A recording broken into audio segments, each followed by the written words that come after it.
62% of students make this one organisational mistake when they go to school, especially during A-levels. And with schools and exams coming back, it's important that we organise ourselves correctly.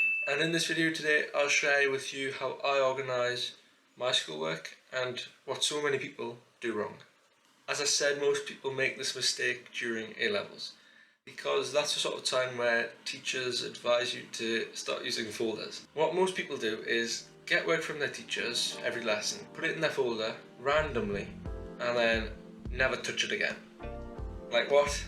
Those steps right there are probably the worst things you could do as a student. First of all, it's not organised at all. If you just leave it there without maybe sectioning off your folders with file dividers, it's just going to be one big mess. And the second reason why that is so bad is that you just never look at it again. The first thing you should be doing once you get work back is the next time you're free or when you get home, you should look through it. Because in that lesson you would have looked at new information, and if you just not look at it, then you'll forget what the lesson was about and how some of the principles worked. And yeah, you've probably heard about the forgetting curve. If you don't look at new information as soon as possible, then you're more likely to forget it. And when you try to revise later, you won't be that good at understanding the information again. But there's a simple fix to that.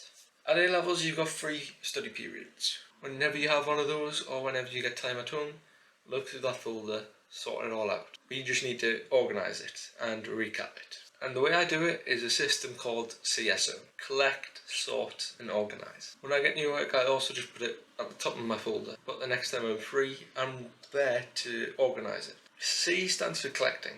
And I would have collected it once I got the work from school. And then I have to sort it. And I sort it into information sheets, lessons, tests and practice questions. Now you've got your folder sort of without the new information and the new lesson work. You should use file dividers to separate the knowledge and lessons into topics. At home, organise all the lessons into their topics as well and put them in the folder. And keep the information sheets or graphs at the start of each section. With any tests, I go through them and write down all my mistakes on a sheet of paper, because the next time I go have an exam, I'll look at that sheet, look at my mistakes, so I won't do those again and lose easy marks. And the same for practice questions. If you really want to put in effort, then do that with practice questions as well. Learn from your mistakes.